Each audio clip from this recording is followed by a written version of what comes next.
As well as being regaled about the homeless and Christian aid for the world,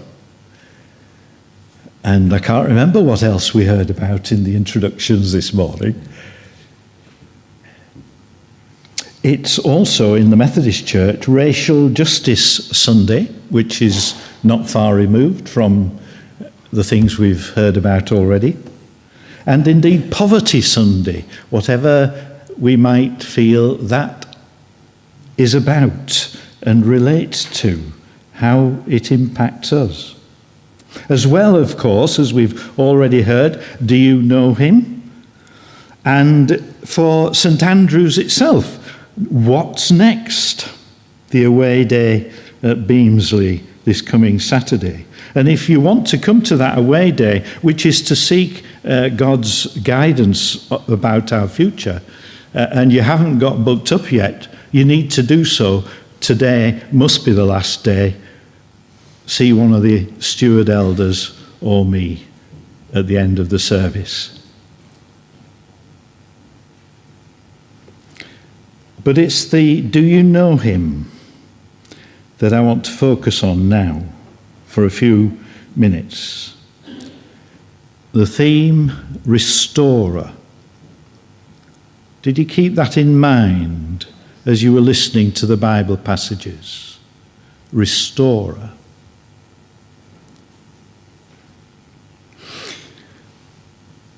In Israel, when Jesus was born and grew up and began his ministry, there had been no prophecy, no healing, no miracles for 150 years or more in Israel's history.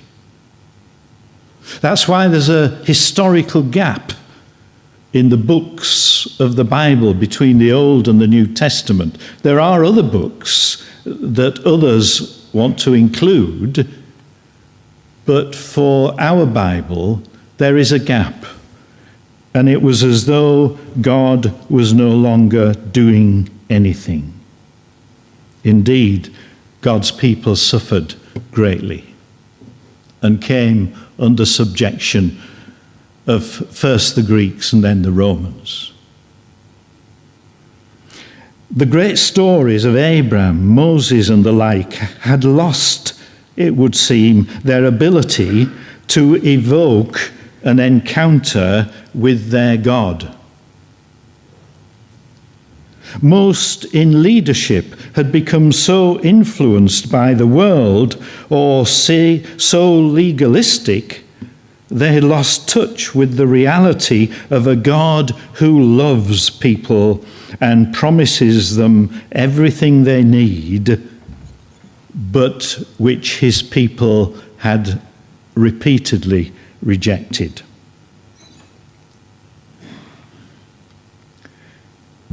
Moses and Elijah appear in this event on the mountaintop.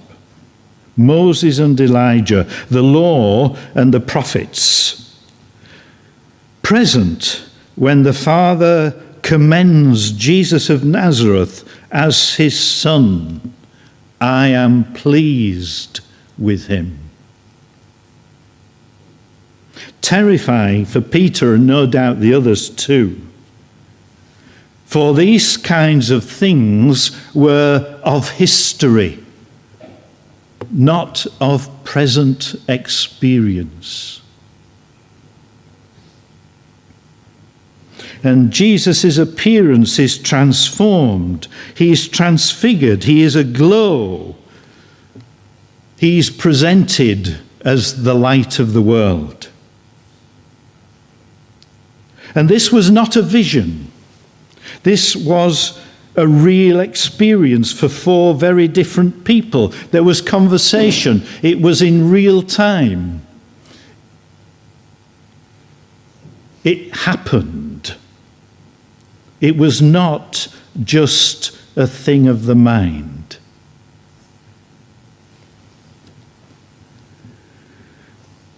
Do you know him? This Jesus transfigured and glorified?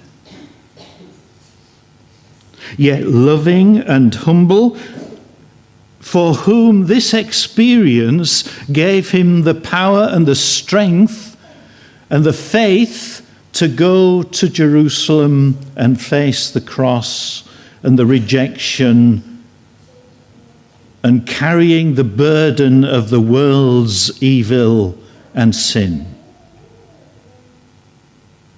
It was an encouragement to him. It became an encouragement to the disciples later when they looked back and saw it in the context of what was to follow. Do not tell anyone until I have risen from the dead. They didn't know what that meant. They didn't know what he was talking about. Here he was, alive and kicking in front of them. They'd just had this wonderful experience, and he's talking about rising from the dead. They didn't understand. They were puzzled. Do not tell anyone as they came down. Now, can you yourself imagine being at that mountaintop, involved in that experience, and not being able to tell anybody when you came down?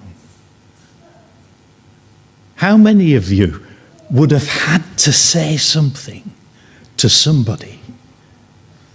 And he said, don't tell anyone, because he was humble, because he knew that the Father in heaven had a plan, and the plan involved not revealing everything to the people and to the world all at once. They wouldn't be able to cope with it. And in this event, God our Father, the living God, is a restorer of awe and amazement at God's majesty, of his authority, of his godliness.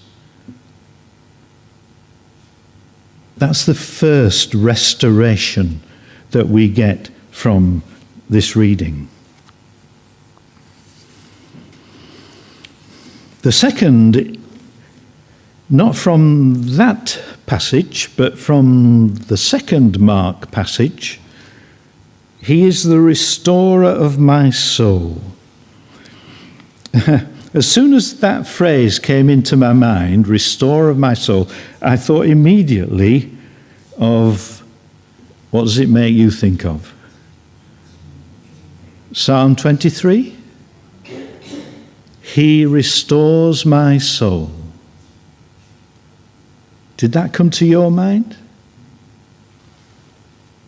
The Lord is my shepherd, I shall want for nothing. He restores my soul. Like a shepherd in the Middle East leading sheep to pasture and water. But there's something wrong here. Unlike in this country and others with our kind of climate, where sheep don't need to drink because they get enough moisture from the grass they eat. So the water was not for the sheep's refreshing, it was for their cleansing, for their enjoyment, for the peacefulness. In the scrub regions of Israel, grass is tough with little moisture content, so water is needed and is crucial. Different situations, different needs, different provision.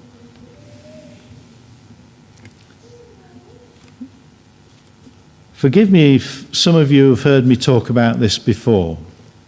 I'll explain why I'm talking about it again in a moment. I was at Waverley Abbey House in Surrey, learning about counselling, Christian counselling, applying the gospel message to people who had inner turmoil and need.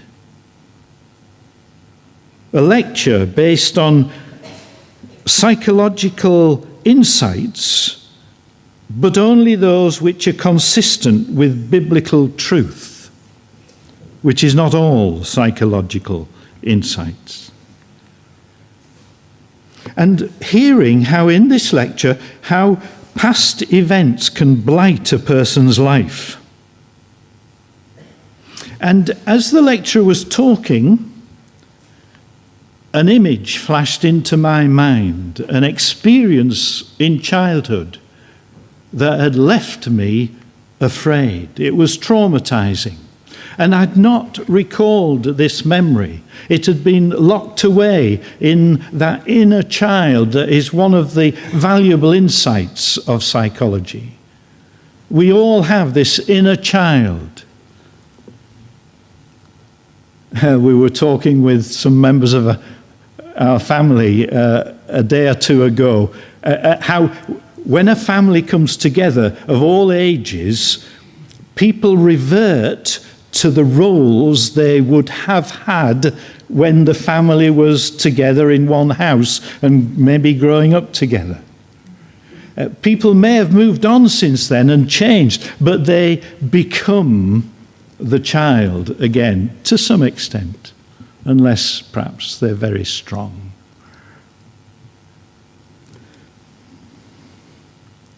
But I hadn't recalled this. And it had engendered fear. Now, when I was growing up, I was very shy, very withdrawn, lacking in confidence, afraid of people, afraid of the world. In fact, scared stiff of God and the devil and hell. Everything, really. Which makes it all the more amazing that when I went for an interview for my first job, I learnt later that the bank manager had said he was impressed by my self-confidence. I can assure you it wasn't my confidence.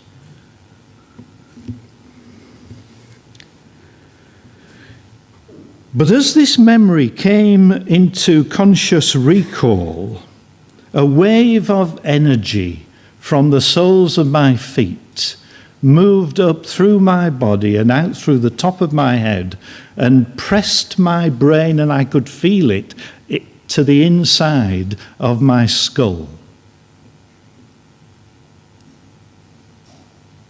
It was in an instant.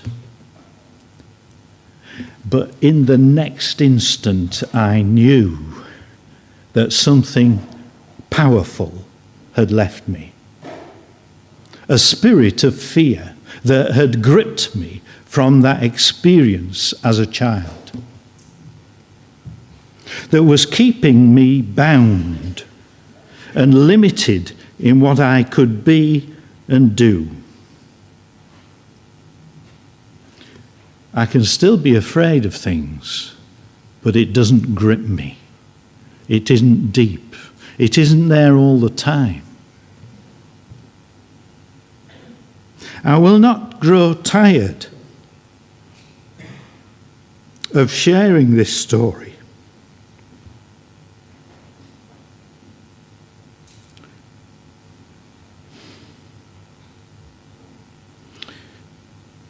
It is so important in my ability to serve God.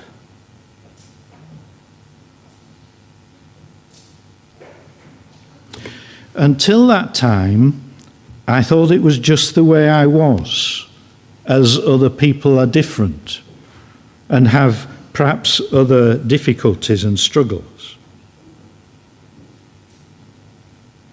I learnt later, after this lecture, when I shared it with a member of staff, that a team of people were praying for all the students because they knew that when this lecture was given, this kind of thing could happen.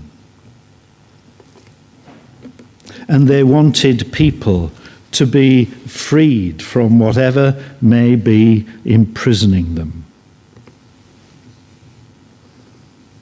And Jesus says to the disciples, when he's got down from this wonderful, encouraging, amazing, and awesome experience, he says to them after the events with the boy, this kind can only be dealt with by prayer. And I don't believe he was talking about a prayer such as we generally pray. He was talking about prayer in tongues. Because since then, having had that experience myself, I know what God can do.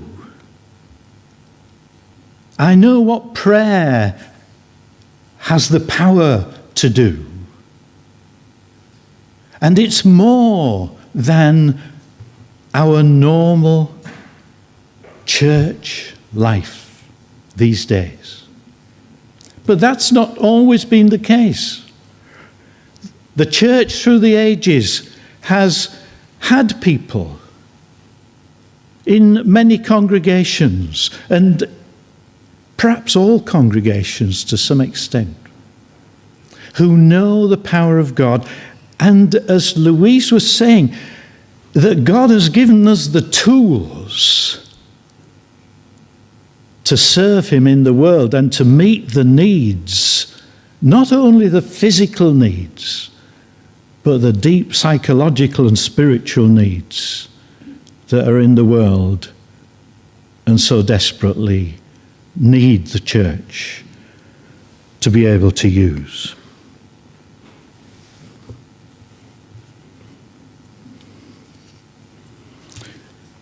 The restorer of my soul. And thirdly,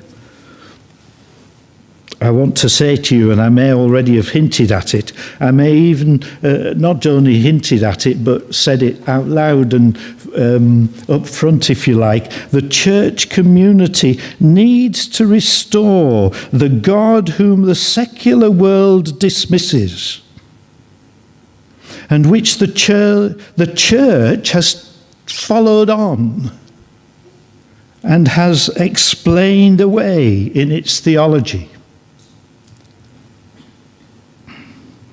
In other words, we need to restore an encounter with God through Jesus Christ, so that our worship is always an encounter which we experience. It's not just something we do.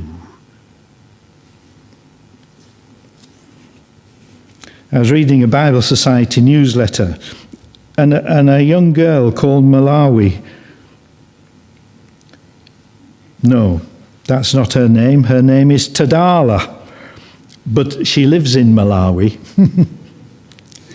a country that is awfully poor. 46% of the population is under 15 due to HIV and AIDS. Many of the children are orphans. So the church runs Sunday schools. They do in other places, of course. But at the Sunday school, Tadala has been given her own Bible through the work of the Bible Society in her own language, which she doesn't take home with her. She keeps it at the church where it's safe. And she knows it won't get damaged or lost or stolen. Now, she said, I really understand what it is to know Jesus. Without the Bible, I couldn't know God.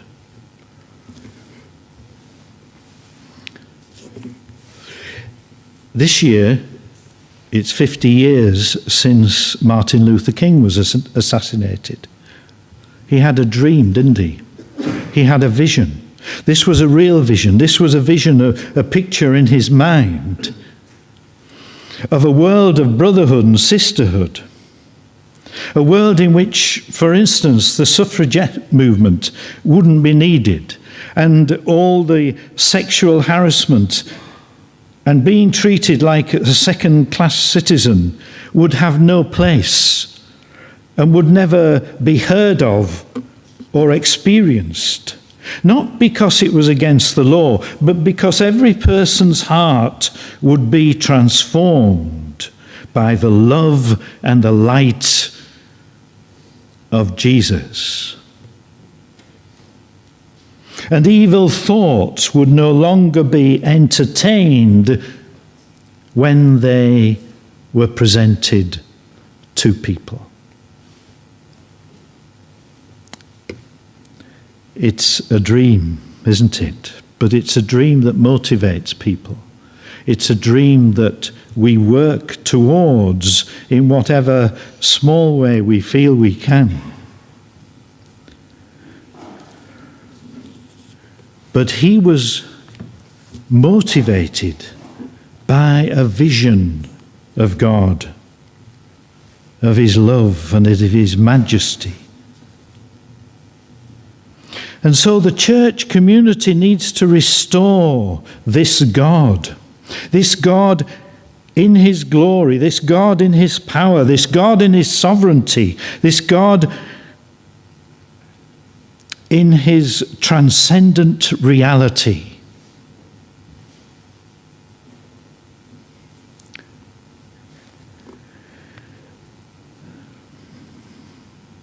A God who can and loves to restore people at the deepest level. Do you know him? This Jesus who can be encountered in a community that believes he is to be encountered and needs to be encountered and known, who gives vision to those who are willing and open to receive it and then be obedient to it.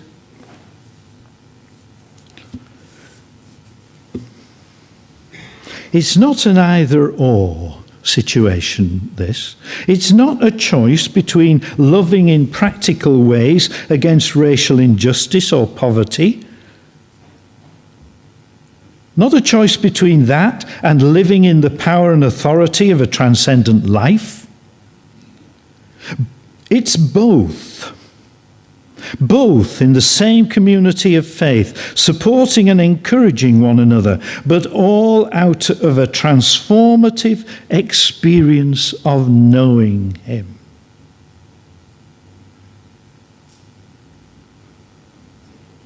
What's next?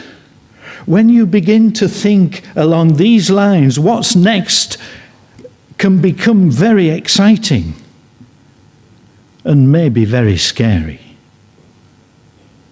But God has called us to be his people, to be his church. He's given us a task. We want to know how best to do that in our own day, in our own place, with the people he's put us with, or the people he may send to join in the future.